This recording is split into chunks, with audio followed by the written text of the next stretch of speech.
Here's a rundown of the key points from Quiz 3. So, how did the Romans govern the territories over which they had direct rule? The main idea here is that the province was a set of responsibilities given to an ex-consul or an ex-praetor. As Rome took control over territories that had become part of its empire and made them formal territories of the Roman Republic, they were administered by people who were leaving office as consul or praetor and had their imperium prorogued, so that they still had the ability to command and compel citizens and soldiers while they were in this province. So the point that I'm getting at with how are these governments different from Rome's is that, as I mentioned in one of the videos, the proconsul has the powers of a consul, but not the limitations and restrictions of a consul. A consul is limited in what he can do by centuries of tradition and precedent involving the actions of previous consuls. Once you leave the office of the consulship, all that goes out the window, and all you have is the power to compel citizens, the imperium.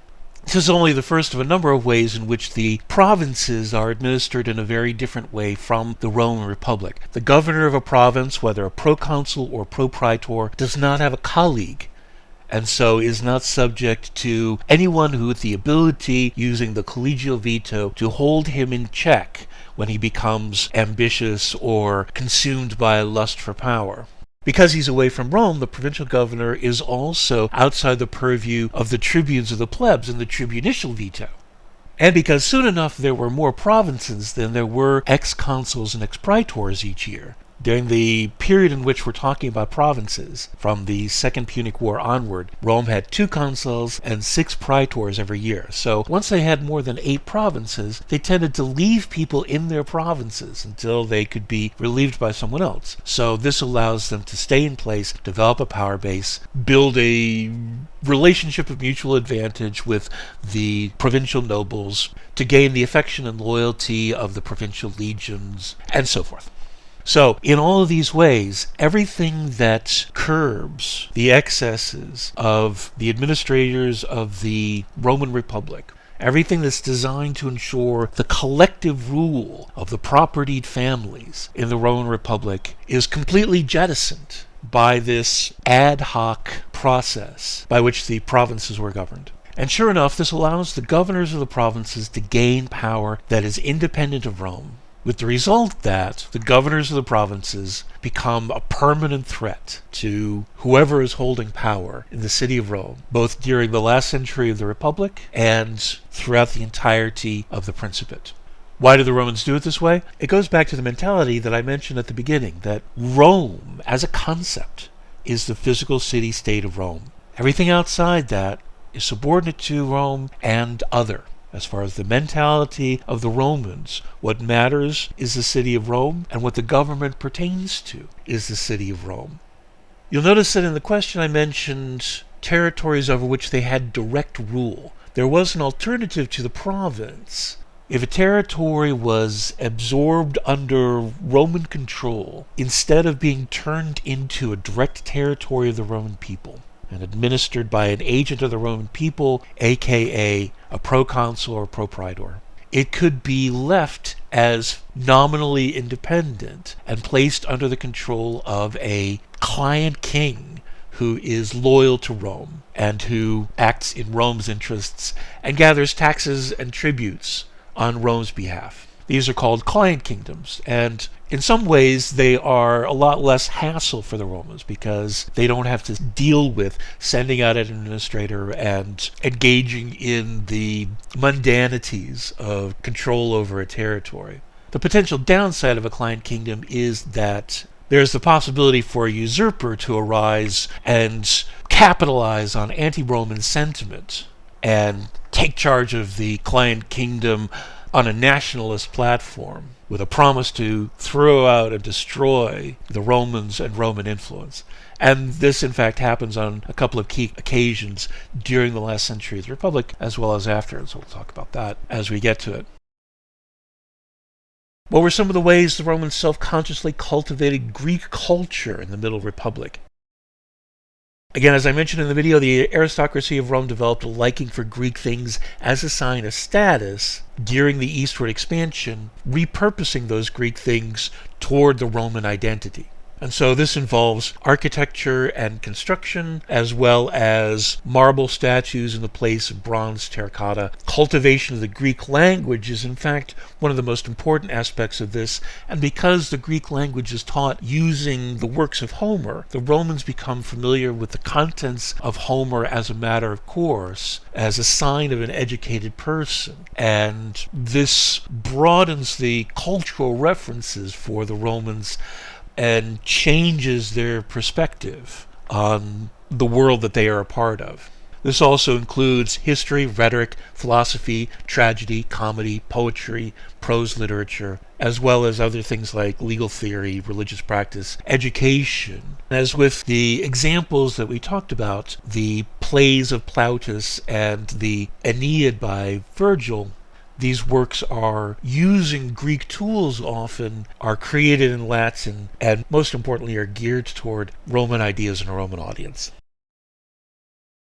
The publicani are all the following except. So this is something that I ought to have talked about more in the videos for this week. The other side effect of the ad hoc way in which the Roman provinces were administered by pro-magistrates is that these guys were just sent out by themselves with their family and households to these territories. There's no administrative apparatus in place in any of these provinces for essential functions of government, including the collection of taxes. So what the Romans tended to do was to contract out the collection of taxes to for-profit corporations set up for this purpose. These are the publicani. Publicani is a general term that describes private corporations that did contracting work for the Roman government. And so they would be contracted to do construction work, working on the aqueducts, working on buildings within Rome and in the Municipian colony. And they would also take the contracts to collect taxes. So the problem with the publicani is because they're for profit, what would happen is that the Roman Senate would say, the province of Illyria, we expect that in a given year we should be able to collect in taxes, 500 talents or whatever it is. And so they then contract the collection of these 500 talents to a company, to one of the publicani. And then the publicani, the tax farmers, would go through this province and collect as much money as they possibly could, bleeding the provincials dry and creating a great deal of ill will in the process. And then they turn over the 500 talents to the Roman Senate and keep the rest. In general, in terms of protection, in terms of the increased standard of living, greater availability of food and tools and mobility, the people that were a part of the Roman Empire were better off for it. This brings to mind the "What have the Romans ever done for us" scene from The Life of Brian. This is in fact a reasonable reflection of the Roman presence in the provinces. The most likely negative aspect of Roman rule in the provinces is the tax farmer, collecting taxes for profit. And again, this is all down to the fact that the Roman municipal government is designed to govern the city of Rome. They don't even have administrative apparatus within the city of Rome. The aediles and the quaestors and the praetors do most of the actual work. The elected officials are the government of the city-state of Rome. In the provinces, no civilian administrative apparatus, and so they have to pay someone to do the tax collection for them. Later on, this would change, and the Roman government would develop a civil service and a bureaucracy. They would do a great deal of the administration in Rome and throughout the empire on behalf of the elected officials. But that doesn't happen until considerably later, well into the Principate. So the actual answer to this question is they were the tax collectors in the provinces. They were businessmen involved in working public contracts. Because of these lucrative contracts, they were emerging as a new order of increasingly wealthy Romans competing with the older orders for privilege within the Roman Empire. So the one that's not true is it wasn't outlawed. Publicani continued to be an aspect of the Roman Empire. Why do you think the Romans, even the most conservative, like Cato the Elder, went to such lengths to cultivate Greek culture during this period? There are a number of ways that you could respond to this. One of the things that I've mentioned is that the Romans are aware of a much more shallow cultural history compared to older civilizations, particularly the Greeks, who are firmly established as being the most advanced culture of the ancient world. This is widely understood and unassailable. So the Romans are in a position of needing to stand shoulder to shoulder with all of these other powers as they gain control over the Hellenistic East. And so they do this by grafting on Greekness to the Roman identity with very careful attention not to become Greek themselves, but rather to use Greekness on behalf of a greater Roman identity.